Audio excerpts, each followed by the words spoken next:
नमस्कार, मैं हूं सदफ फातिमा और आप देख रहे हैं उत्तर प्रदेश उत्तराखंड। महाशिवरात्रि केवल एक पर्व नहीं बल्कि एक अनुभव है। ये वो रात है जब आप सिर्फ शिव आराधना नहीं करते हैं, व्रत उपवास नहीं रखते, बल्कि खुद में शिव को महसूस कर रहे होते हैं। लेकिन क्या हम जानते हैं कि शिवलिंग क्या है, ज्योतिर्लिंग क्या है और इस पर्व का संबंध उस अनंत प्रकाश से कैसे है जिसे शिव का स्वरूप कहा गया है। महाशिवरात्रि की कथा हमें सृष्टि के मूल तक ले जाती है। महाशिवरात्रि का महत्व क्या है, इसका व्रत कैसे करते हैं, क्या चढ़ाते हैं। महाशिवरात्रि का दिन हिंदू धर्म के प्रमुख धार्मिक दिनों में से एक है। इस दिन भगवान शिव के भक्त व्रत रखते हैं और विधि विधान से शिव जी की पूजा करते हैं। शिव पूजन के साथ ही महाशिवरात्रि के दिन को आध्यात्मिक जागृति का दिन भी कहा जाता है। इस दिन योग ध्यान करने से मानसिक सुख की प्राप्ति होती है। महाशिवरात्रि के दिन का धार्मिक और आध्यात्मिक रूप से क्या महत्व है, इसके बारे में आज हम आपको विस्तार से जानकारी देंगे। धार्मिक मान्यताओं के अनुसार फाल्गुन माह के कृष्ण पक्ष की चतुर्दशी तिथि को शिव शक्ति एक हुए थे, यानी भगवान शिव और माता पार्वती का विवाह हुआ था। इसलिए महाशिवरात्रि के पर्व को धूमधाम से मनाया जाता है। वहीं कुछ मान्यताओं के अनुसार महाशिवरात्रि के दिन पर ही भगवान शिव ने समुद्र मंथन से निकले विष का पान किया था और संसार की रक्षा की थी, इसलिए भी महाशिवरात्रि का पर्व मनाया जाता है। कुछ धार्मिक ग्रंथों में इस दिन पर शिवलिंग की उत्पत्ति की बात भी बताई गई है। तो चलिए जानते हैं अपने ज्योतिषी से।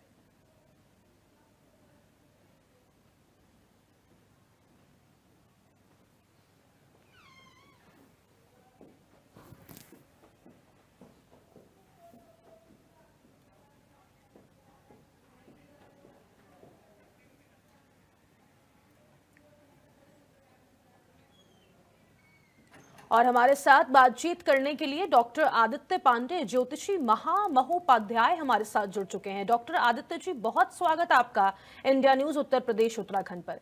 सर, सबसे पहले तो बताइए कि महाशिवरात्रि का हिंदू धर्म और खास करके सनातन धर्म में कितना महत्व है।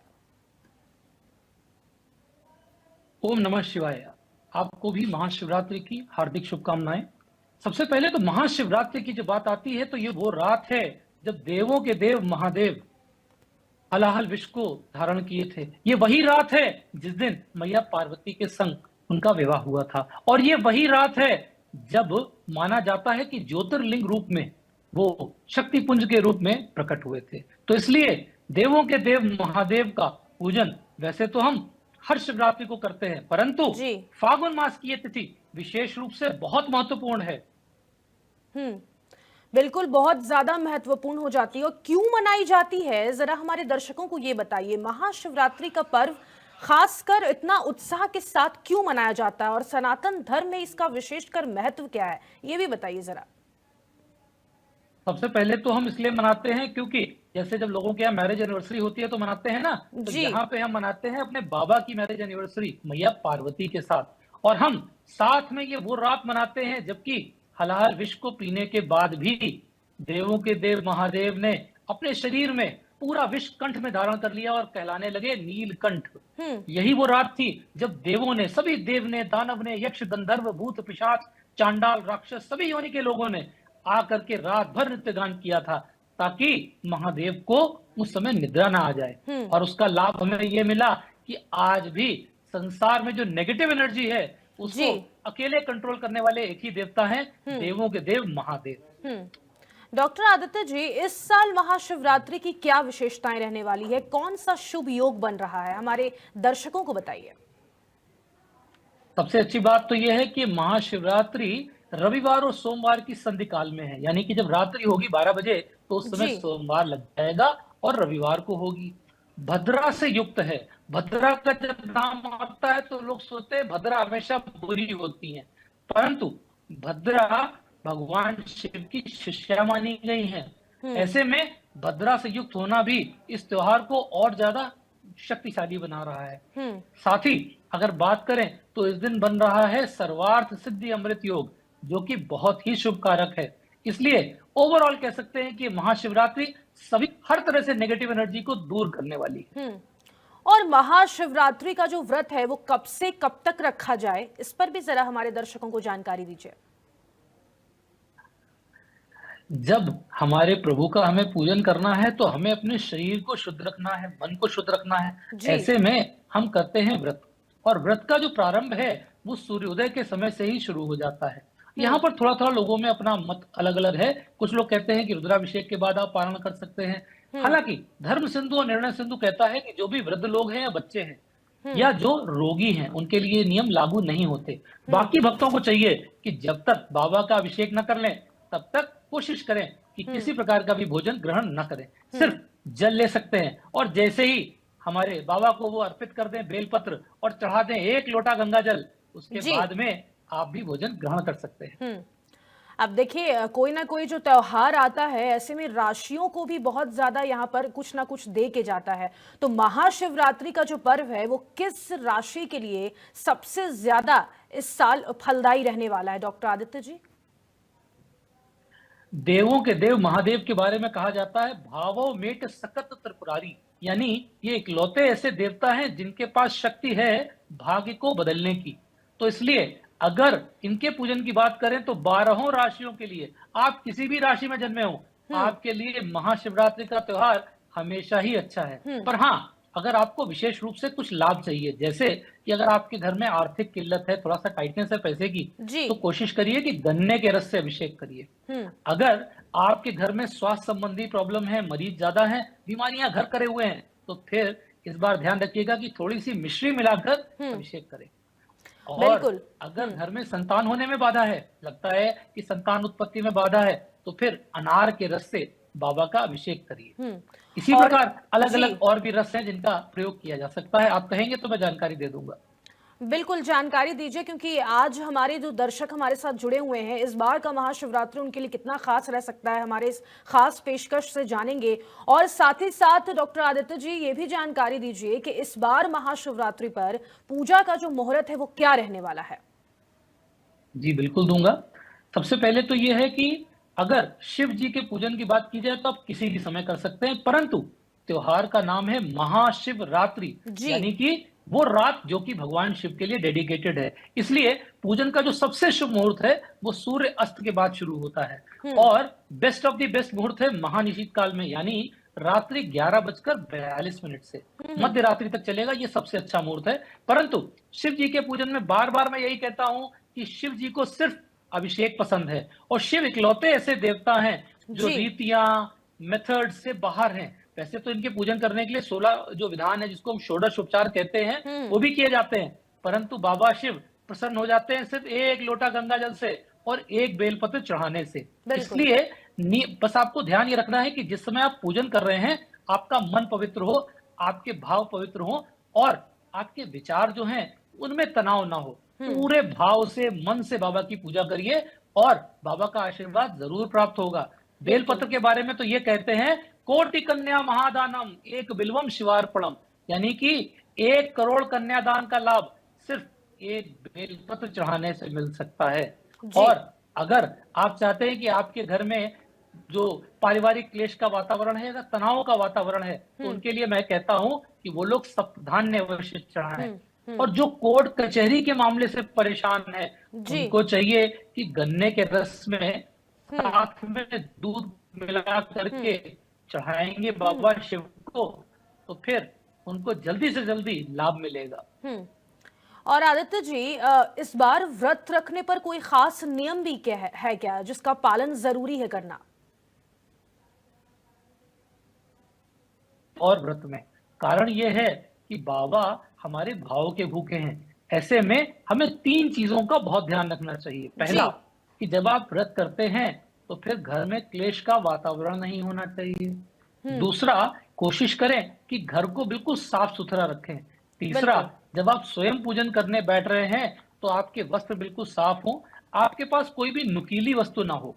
और ध्यान रखें कि शिव जी का पूजन करते समय सबसे महत्वपूर्ण अगर कोई एक चीज है तो वो है बेलपत्र और गंगा जल। ये 2 आपके पास जरूर होने चाहिए। वातावरण में, आसपास घर में क्लेश का वातावरण ना बनाएं, क्योंकि आप ध्यान दीजिए ये इकलौते ऐसे देवता हैं जो जब अपना पूजन करवाते हैं तो पूरे परिवार का कराते हैं। अब देखिए, जब हम भगवान शिव का पूजन शुरू करते हैं तो हम करते हैं गणेश जी का पूजन, हम करते हैं कार्तिकेय जी का पूजन, हम करते हैं प्रिय सेवक नंदी का भी पूजन, और सर्पराज का भी पूजन और साथ में मैया पार्वती का, क्योंकि देवों के देव महादेव के रूप में आप देखेंगे ये ऐसे देवता हैं जो फैमिली वाले हैं, फैमिली मैन है।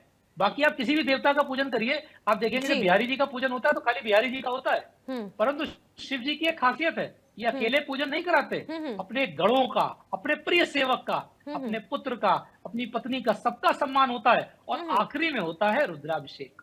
तो ये बिल्कुल। शिव जी की महानता है। अगर बात करें रुद्राभिषेक की डॉक्टर आदित्य जी, रुद्राभिषेक और जल अभिषेक क्या सिर्फ महाशिवरात्रि पर मंदिर में ही जाकर करना चाहिए या घर पर भी कर सकते हैं? बहुत सुंदर प्रश्न पूछा आपने। सबसे पहली बात कि जो शिवलिंग पे पूजन करना है, उसमें अलग-अलग प्रकार के शिवलिंग बताए गए हैं, जिसमें से एक शिवलिंग होता है पार्थिव शिवलिंग, जो आप अपने घर पर बना सकते हैं।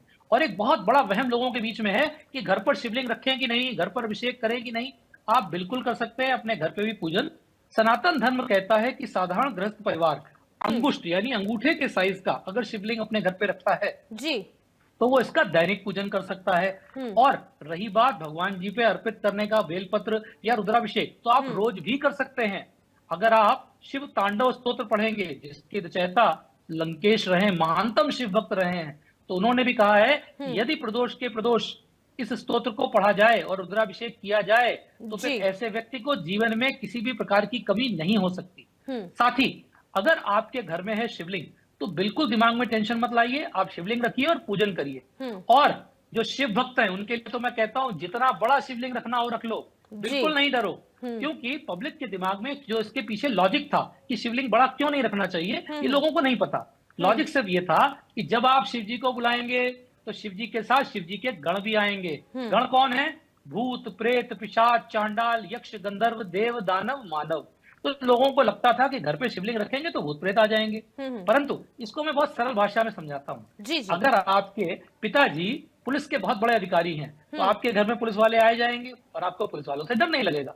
तो जब आपके परम पिता देवों के देव महादेव हैं, तो भूत प्रेत आपका कुछ नहीं बिगाड़ेंगे, उल्टा ये भूत प्रेत आपके घर की सुरक्षा करेंगे। इसलिए घर में शिवलिंग भी रखिए और शिवलिंग पर स्वयं जलाभिषेक करिए। यदि आपके घर में शिवलिंग नहीं है और आप नियम कायदे से नहीं रख सकते, तो कोशिश करें घर पर एक सुंदर सा पार्थिव शिवलिंग बनाइए और उस पर जलाभिषेक करिए। अभिषेक के उपरांत ये जो बची हुई मिट्टी उसकी होगी, वो आप गंगा जी में या फिर कोई भी निकट नदी हो उसमें कर सकते हैं अर्पित, या फिर आप तुलसी मैया या कोई भी साफ पौधा हो उसमें भी रख सकते हैं। तो उससे आपका भी रुद्राभिषेक पूर्ण हो जाएगा। बहुत से लोग ऐसे ही मिलेंगे जो कहेंगे कि अरे भाई हमारे पास आचार नहीं आ पाए, हम कैसे पूजन कराएं। तो मेरा सिर्फ इतना कहना है कि देवों के देव महादेव आपके परम पिता हैं। अपने पिता को पटाने के लिए आपको कोई प्रोटोकॉल नहीं चाहिए। तो अगर आपके पास कोई भी आचार्य मौजूद नहीं है, कोई समस्या नहीं, आप प्रभु का ध्यान स्वयं करिए और सिर्फ ओम नमः शिवाय, जिसको कि हमारे आदि शंकराचार्य ने इतना महत्व दिया कि उन्होंने लिख दिया शिव पंचाक्षरी स्तोत्र। तो बस ओम नमः शिवाय ये बोलते हुए अर्पित कर दीजिए जल। ये ध्यान रखिएगा, लोग गलती क्या करते हैं, अक्सर इस मंत्र को अशुद्ध बोलते हैं। लोग क्या करते हैं, ओम नमः शिवाय, ओम नमः शिवाय, नमः शिवाय। नमः शिवाय नाम के कोई देवता नहीं है, मंत्र है ओम नमः शिवाय। शुद्ध मंत्र बोलिए और आप देखेंगे कि बाबा का पूरा आशीर्वाद आपको घर बैठे भी मिलेगा। बिल्कुल। और महाशिवरात्रि के व्रत में क्या खाना है और किन चीजों से परहेज करना है, इस पर भी जरा जानकारी दीजिए डॉक्टर आदित्य जी। बहुत अच्छा प्रश्न ये भी है, क्योंकि आप देखेंगे जो कश्मीर में और बंगाल में ब्राह्मण है वो तो नॉनवेज भी चढ़ाते हैं महाशिवरात्रि के पहले। बहुत से लोग इस बारे में सोचते हैं कि देवों के देव महादेव इनको नॉनवेज कौन चढ़ाता है, वो चढ़ाते हैं। भगवान शिव की सबसे बड़ी खासियत है कि जो दुनिया तिरस्कृत कर देती है ये उसको स्वीकार कर लेते हैं। जैसे जब शरीर अंत होगा तो भस्म होगी, तो भस्म हमारे बाबा को स्वीकार है। जो धतूरा और भांग कोई नहीं खाता वो स्वीकार करते हैं। जो अकोड़े का फल जिससे लोग डरते हैं कि इसके फूल से आंख खराब हो जाएगी, वो भी मेरे बाबा स्वीकार करते हैं।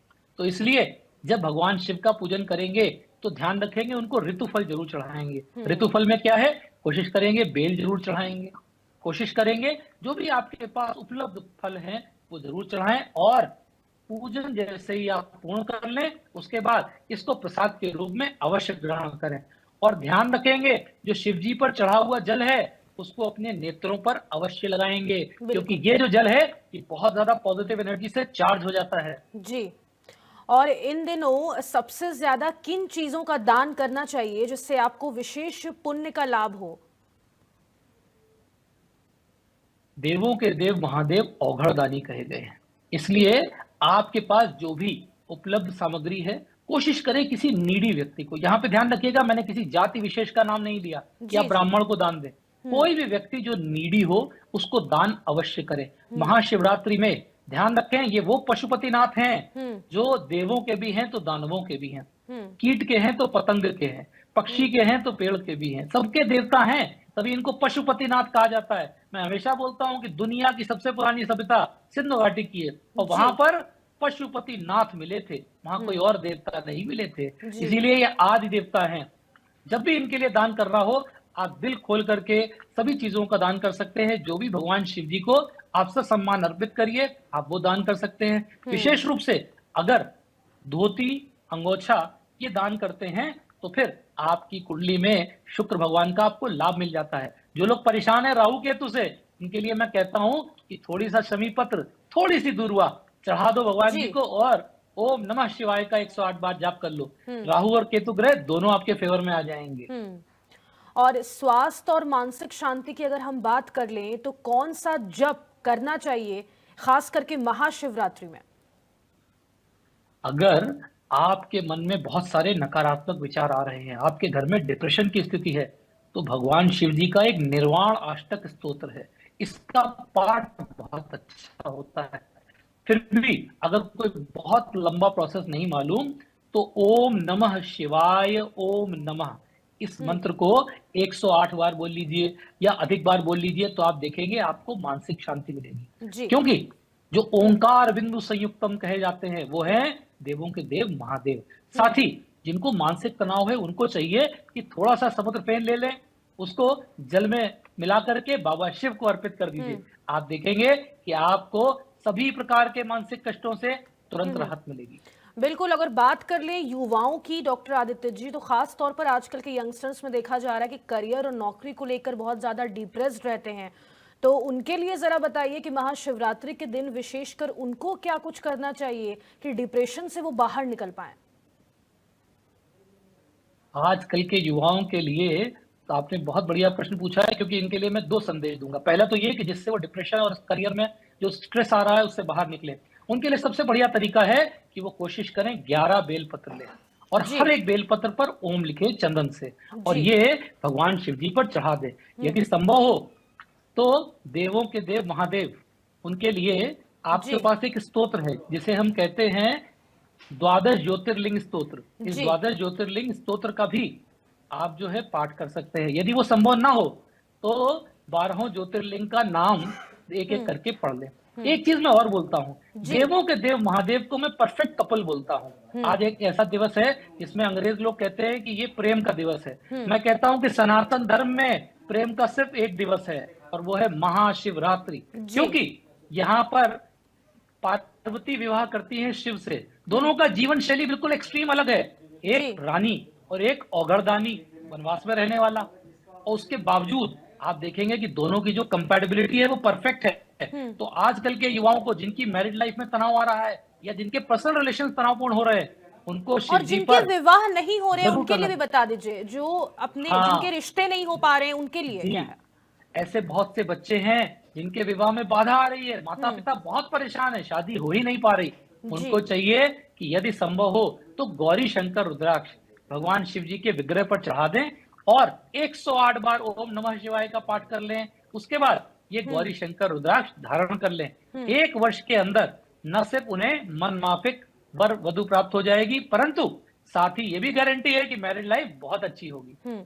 और जिनको संतान का सुख नहीं मिल पा रहा है डॉक्टर आदित्य जी, संतान के सुख के लिए गर्भ गौरी रुद्राक्ष होता है, उसको धारण करा जा सकता है। सबसे पहले उसको भगवान शिव जी के विग्रह पर चढ़ाइए, योनि के निकट रख दीजिए और वहां पर जलाभिषेक करें और दुग्ध से अभिषेक करें। साथ में ध्यान रखिएगा कि उसमें अगर अनार दाने का रस भी मिला दें तो बहुत शुभ हो जाएगा। और इस बार के महाशिवरात्रि पर क्या कोई दुर्लभ ग्रह स्थिति भी बन रही है, तो उसके बारे में भी जानकारी साझा कर दीजिए। अच्छी बात यह है कि कुंभ राशि में सभी ग्रह भगवान इकट्ठे हो रहे हैं। कुंभ राशि है शनि भगवान की, और शनि शिष्य है देवों के देव महादेव के। वो दुनिया में अगर किसी की सुनते हैं तो सिर्फ सुनते हैं अपने गुरु यानी भगवान शिव की। ऐसे में जिनकी साढ़े साती चल रही है या जो शनि भगवान से कुपित हैं, उनके लिए बहुत बढ़िया इलाज है, शिव जी पर शमी पत्र चढ़ा दो, क्योंकि शमी का पौधा शनि भगवान से भी संबंधित है। और जिस समय चढ़ाओ उस समय शिव जी का कोई भी मंत्र, हो सके तो ओम नमः शिवाय या फिर शिव गायत्री मंत्र है उसका भी पाठ कर सकते हैं, और आप देखेंगे साढ़े साती का बुरा असर खत्म हो जाएगा। और बिल्कुल देखिए, 4 प्रहर की जो पूजा होती है उसकी भी बहुत ज्यादा हम कह सकते हैं कि हर बार के महाशिवरात्रि में महत्व होता है। इस साल का जो महाशिवरात्रि है उसमें 4 प्रहर की पूजा का क्या महत्व है? 4 प्रहर की पूजा सदैव अच्छी है। ये बिल्कुल ऐसे है कि मैं चाहता हूं कि मेरे प्रभु को हर बार जैसे ही वो तैयार हो तो मैं उसमें सौभाग्यशाली हूं कि मैं भी उसमें कुछ कंट्रीब्यूशन दूं। तो इसलिए 4 प्रहर का जो रुद्राभिषेक है मैं स्वयं करता हूं, और मैं सबसे कहता हूं कि यदि संभव हो तो 4 प्रहर का रुद्राभिषेक अवश्य करें। परंतु यदि 4 प्रहर न भी कर पाए तो रात्रि वाला जो आखिरी प्रहर है उसमें रुद्राभिषेक जरूर करना है। और इस बार की महाशिवरात्रि में चंद्रमा क्या संकेत दे रहा है, चंद्रमा की क्या स्थिति रहने वाली है, ये भी जानकारी दीजिए। सबसे अच्छी बात यह है कि चंद्रमा के बारे में कहा है कि अगर आपकी कुंडली में चंद्रमा है कमजोर, चंद्रमा आपको सपोर्ट नहीं कर रहा है, तो फिर आपके पास ये वो दिन होता है जिस दिन आप पूजा करेंगे तो चंद्रमा आपसे तुरंत प्रसन्न हो जाएगा। अच्छी बात यह है कि मकर राशि में चंद्रमा भगवान स्थित हैं। यहाँ पर दैत्य गुरु शुक्राचार्य को योग कारक कहा जाता है, और दैत्य गुरु शुक्राचार्य भी शिष्य हैं देवों के देव महादेव के। ऐसे में आप कह सकते हैं कि चंद्रमा की स्थिति भी पूरी तरह से शुभप्रद है, दैत्य गुरु शुक्राचार्य की भी शुभप्रद है, और सभी नवग्रह इस समय शुभ संकेत दे रहे हैं। कुछ ग्रह हम देखते हैं आदित्य जी कि बहुत ज्यादा पूरे साल आक्रामक रहते हैं। इस दिन अगर विशेष पूजा की जाए तो क्या पूरे साल ग्रहों को शांत किया जा सकता है? बिल्कुल किया जा सकता है, क्योंकि मैंने हमेशा कहा है भावो मेट सकत त्रिपुरारी, वो ग्रहों की चाल को बदल सकते हैं, भाग्य को बदल सकते हैं। और देवों के देव महादेव की जो स्तुति है वो सारे नवग्रह करते हैं। इसलिए यदि आप ओम ब्रह्मा मुरारी त्रिपुरांतकारी भानु शशि भूमि सुतो बुधश्च गुरुश्च शुक्र शनि राहु केतवा सर्वे ग्रह शांति करा भवंतु, ऐसा कहकर आप विग्रह के निकट यानी शिवलिंग के निकट बेलपत्र अर्पित करते हैं तो सारे के सारे नवग्रह आपका सपोर्ट करेंगे, यानी कि आपको किसी भी ग्रह के दोष से डरने की जरूरत नहीं होगी। ठीक है डॉक्टर आदित्य जी, बहुत शुक्रिया है आपका हमारे साथ जुड़ने के लिए और तमाम बातचीत और जानकारी हमारे दर्शकों के साथ साझा करने के लिए। तो इस बार का जो महाशिवरात्रि पर्व है वो अपने आप में बहुत ज्यादा आध्यात्मिक महत्व लेकर आ रहा है, सभी ग्रहों के लिए बहुत खास रहने वाला है, और खास करके जो लोग रुद्राभिषेक और जलाभिषेक करने वाले हैं उनके लिए भी खास महत्व इस बार का महाशिवरात्रि लेकर आएगा। तो मेरी खास पेशकश में फिलहाल के लिए इतना ही, मुझे दीजिए इजाजत, नमस्कार।